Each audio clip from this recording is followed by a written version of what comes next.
Olá, irmãos. A graça e a paz do nosso Senhor Jesus Cristo esteja com todos vocês. Hoje nós vamos dar início à nossa primeira aula, a nossa aula de bibliologia. Nós vamos, primeiramente, introduzir um pouco sobre a história do livro. Já que vamos falar de bibliologia, nós não podemos tratar simplesmente a bibliologia pensando simplesmente na nossa Bíblia cristã. Nós precisamos entender um pouco da história que vem acompanhando até chegarmos nos nossos dias de hoje e entender como chegou até nós a Bíblia. Bibliologia, a definição de bibliologia é a ciência da história e da composição material do livro, em todos os seus aspectos. Então, exatamente por causa disso, é que nós não estudaremos somente a história da Bíblia em si, mas sim também a história de um livro, dos livros, né? Então, a bibliologia é essa ciência que vai nos contar essa história, nos trazer essa história, tanto do livro em si, quanto do material deste livro. E isso será visto em todos os aspectos. Nós, para começarmos a falar desse livro, nós vamos trazer uma breve introdução da história do livro. A história da escrita, ela começa cerca de 4.000 anos antes de Cristo. Então, é algo bem antigo, não é algo que começou por agora, não é desse primeiro século, não é de pouco tempo atrás assim. Uma história muito grande de 4.000 anos antes de Cristo. Os povos antigos, eles já usavam as tábuas de pedra ou de argila para poder registrar os seus animais, registrar os seus objetos, e ali eles faziam então essa contagem, essa marcação, esse registro era feito através dessas tábuas de pedra ou de argila. É muito comum nós vermos aqueles vídeos, né, aqueles filmes antigos, ou que contam uma história antiga. É muito comum vermos, por exemplo, quando se fala da história dos 10 mandamentos, onde que aparece ali sempre alguém representando Moisés, e ali vem gravando ali em tábuas de pedra os escritos dos 10 mandamentos. Era exatamente aquilo ali, né? Então, esse registro antigo, ele começa ali nessas tábuas de pedra. Mais tarde, nós temos o papiro e o códice, que eles foram introduzidos e começaram então a imprimir a nossa história. Temos logo em seguida os pergaminhos, os manuscritos, que também foram introduzidos a nós, mas já lá na Idade Média é que nós vamos ver a introdução dos pergaminhos e dos manuscritos. Quando chegamos no século XV, surge algo muito importante, que é a imprensa mecânica. Essa que começa a produzir em massa os livros. Então ela impulsiona, né, essa produção. Atualmente nós já temos os nossos livros de forma digital. Então nós temos, claro, os livros impressos ainda também, mas nós já temos em nossas mãos livros digitais.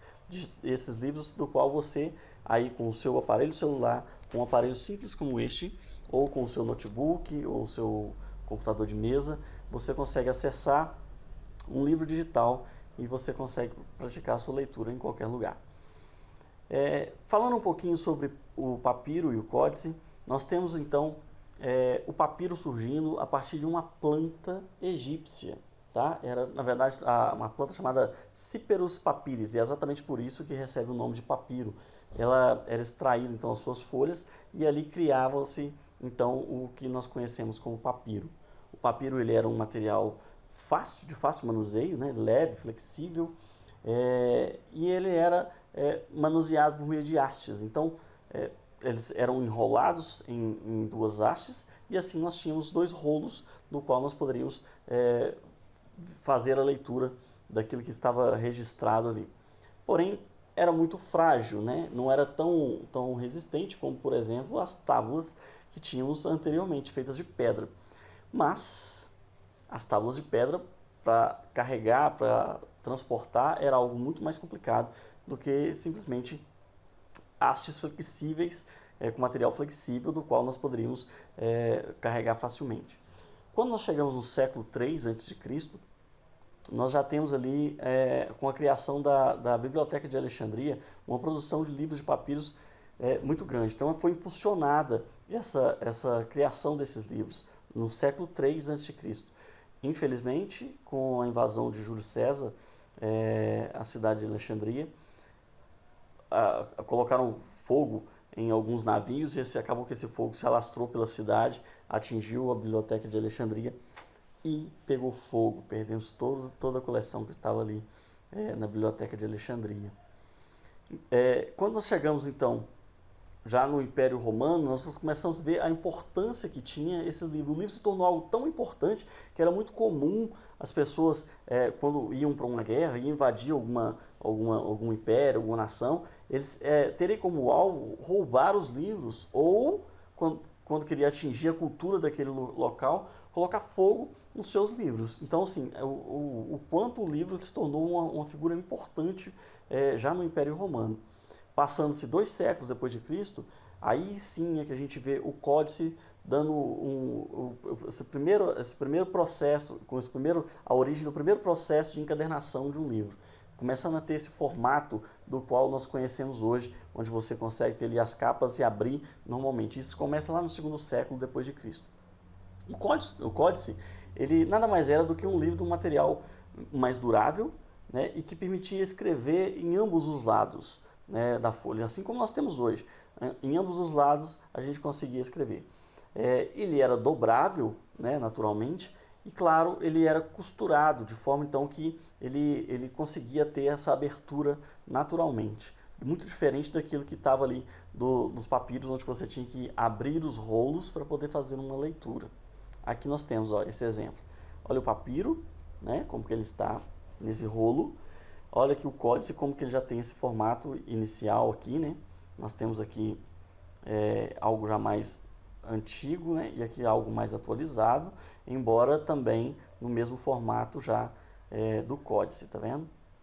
Quero falar uma coisa para vocês aqui, que a gente precisa entender que para cada tecnologia que existe, sempre que vai passar de uma fase para outra, sempre é muito comum acontecer ter algo intermediário, tá?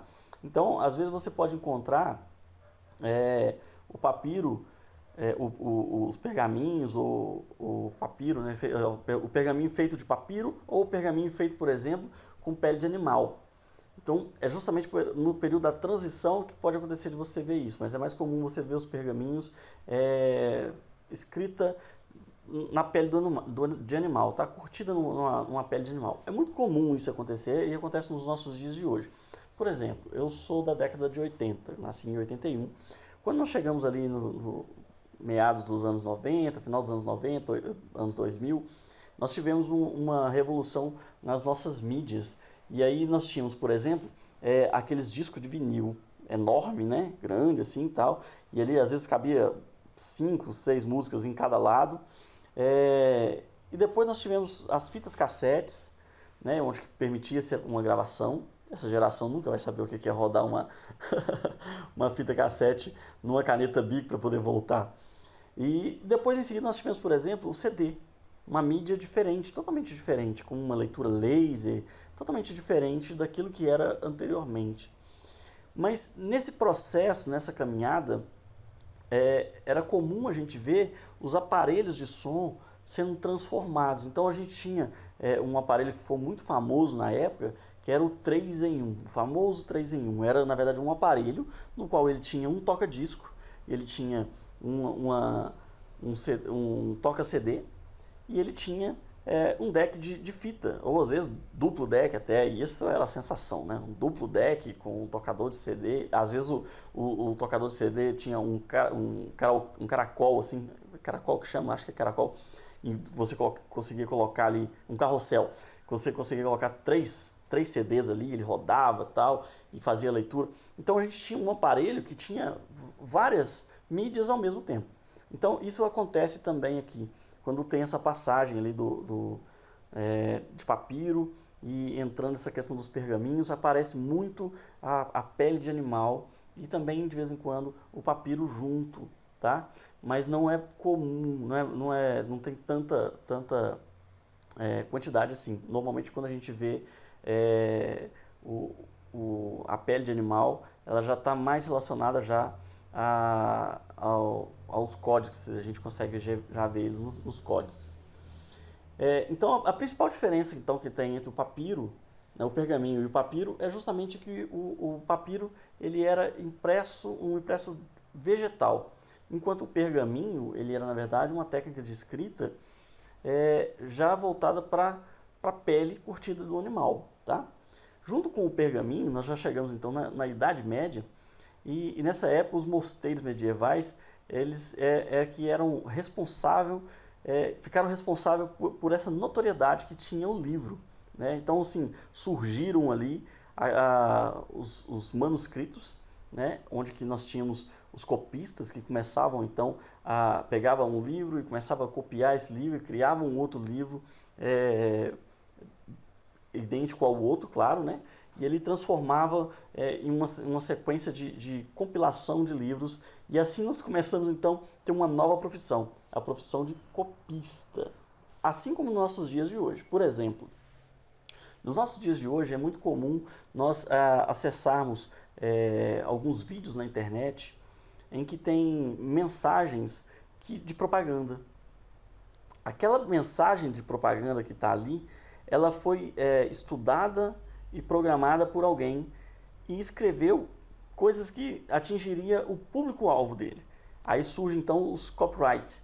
Essas pessoas estão ali trabalhando como copyright, escrevendo exatamente aquilo que eles acreditam que chamará a atenção do seu ouvinte. Surge uma profissão nova. Aqui acontece a mesma coisa.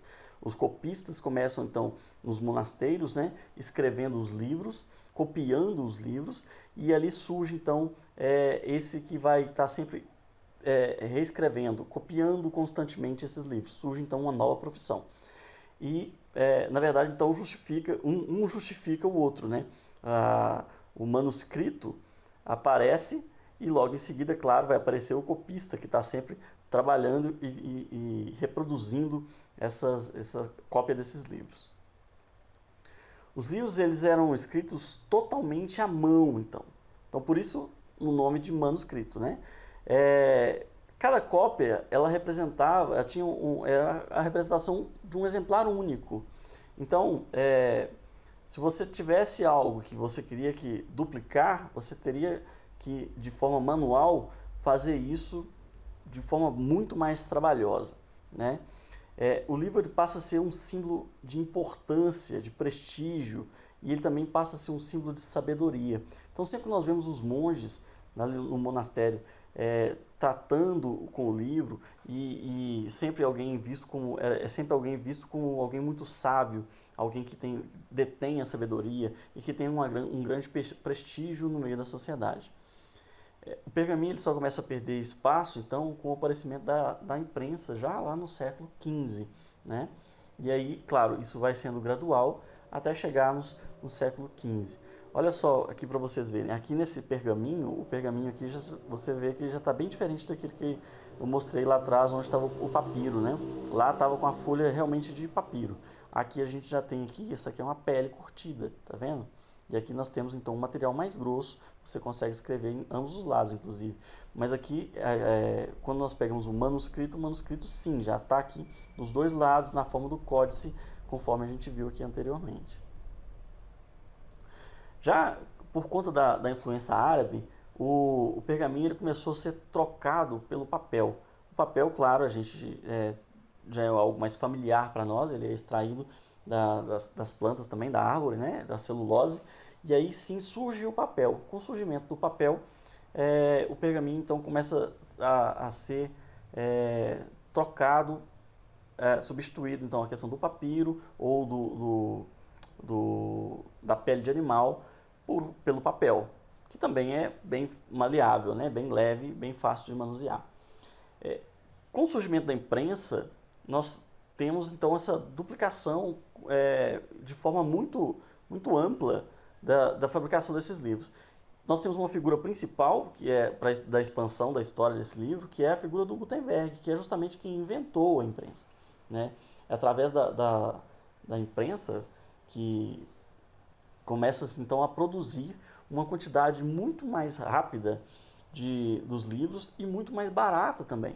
Então você começa a produzir algo em massa, algo por atacado, né? Vamos pôr assim, e não simplesmente um a um como era nos manuscritos. Então você consegue escrever algo de forma muito mais rápida e muito mais barato. Lembrando que sempre que a gente produz muito, a tendência é que o custo caia bastante, e aí sim você consegue ter um material mais barato. Os primeiros livros produzidos por Gutenberg e as suas impressões mantiveram um formato exatamente como aquele do Códice, que é o que a gente tem hoje dos nossos livros, esse formato de capa contra capa, como a gente tem nos dias de hoje. Gutenberg, ele imprime um primeiro documento em 1437. Esse é um primeiro documento feito na imprensa.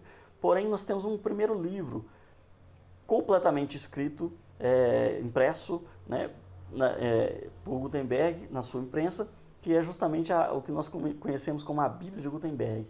Esse é um pouco depois dessa data de 1437, nós já estamos em 1455, mas é o primeiro registro de um livro completo que nós temos pela imprensa. Quando nós chegamos então na Revolução Industrial, já no século XVIII, final do século XVII, século XVIII, aí nós temos então uma produção muito maior desses livros, né? Então a tiragem começa a ser muito maior. Nós já temos a imprensa, que está lá do século XV vindo para cá, e chegamos no século XVIII, final do XVII, XVIII, com a Revolução Industrial impulsionando ainda mais os nossos livros. Quando chegamos no século XX, né, aí nós começamos a ter uma outra evolução, que já é uma evolução digital. E é essa que tem que chegar até os nossos dias, né? Nós já entramos aqui no século XXI, mas no século XX nós começamos a ter essa informação de livros digitais, né? Por meio então de digitais. O que seria realmente então esse livro digital e como que ele é visto realmente? Qual que é o conceito de livro digital? Ou o e-book, né? O conceito de e-book ou de livro digital, ele nada mais é que a digitalização confeccionada para comercializar preferencialmente via internet. Então é um livro tratado ele de forma digital para que a gente possa comercializar pela internet, principalmente pela internet. E, claro, para você utilizar esse livro, você precisa ter um suporte digital. E aí, nesse caso, o nosso suporte digital ele não seria como o físico que a gente tem dos nossos livros. E sim, você utiliza ele a partir de computadores, tablets, algum leitor digital, celulares, né? Mas você consegue ter acesso. Nós temos algumas vantagens do nosso livro digital. Ainda sou um pouco tradicional com relação a livro, eu tenho um pouquinho de dificuldade com relação à leitura digital, mas é algo que tem entrado muito para nós nos nossos dias de hoje. E é muito comum, inclusive, nas nossas igrejas, nós vemos as pessoas, por exemplo, a gente falar para elas abrirem a Bíblia e elas já pegarem ali o seu celular, o seu smartphone, abrir e ali acessar, né, a sua Bíblia. Isso é muito prático, isso é muito bom. E a tendência será sempre que isso se torne cada vez mais constante para nós, né? Até porque nós diminuímos um gasto com papel, nós temos uma economia de materiais, é algo fantástico que a gente consegue fazer. Então, temos algumas vantagens, né? As vantagens principais deles aqui, nós podemos dizer que se torna algo muito mais barato, né? Ele pode ser usado de forma digital, por qualquer suporte digital, em qualquer lugar do mundo que você estiver. Você não precisa sair carregando, por exemplo, se você quiser ir fazer uma viagem para a Europa e você quiser ler os seus livros, algum livro seu, você não precisa ir carregando todos os seus livros na mala. Se você tiver acesso ao seu aparelho celular, um notebook, né, você pode acessar ele de forma sincronizada com todas as suas redes aí, de qualquer lugar do mundo. Então, essa é uma das vantagens que nós temos, né? Poder acessar ele por qualquer suporte digital em qualquer lugar do mundo. Você também pode comprar no seu próprio aparelho. O mesmo aparelho do qual você vai fazer a leitura, você pode acessar uma loja, um e-commerce, né, e ali fazer a compra do seu livro, do livro que você quer. Bom, assim nós chegamos então ao final da nossa primeira aula de bibliologia. Eu espero que a gente se encontre numa próxima aula, numa próxima oportunidade. Eu quero contar com vocês. Até lá!